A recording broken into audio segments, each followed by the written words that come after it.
Grabe mga idol, hindi inaasahan ng rain or shine na mapuputol ang kanilang 7-0 winning streak dahil natatalo na nila halos lahat ng mga lalakas na team sa PBA. Pero sa Phoenix Fuel Masters lang pala sila babagsak. Literal na bilog talaga ang bola.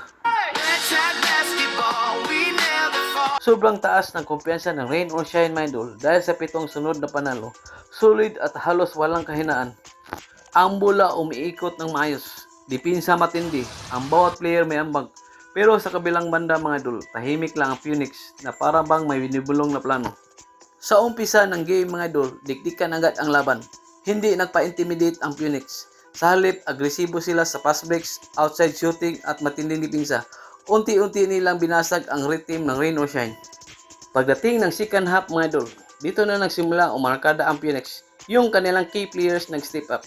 May clutch shooting, may crucial stop, at higit sa lahat, kontrolado nila ang tempo ng game.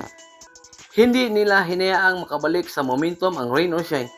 Pero ang pinaka-critical moment mga idol, yung sunod-sunod na turnovers ng rain or shine na sinamantala ng Phoenix. Kaya doon tuluyan nag-shape ang momentum. Kitang-kita na naguluhan ang rain or shine habang lalong tumitibay ang kumpiyansa ng Phoenix.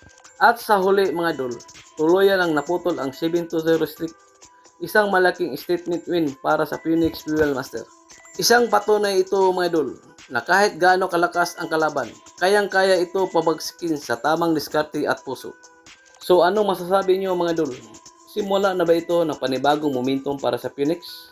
Comment nyo lang sa baba mga idol at huwag kalimutan mag-like, share at subscribe para sa mas marami pang basketball updates.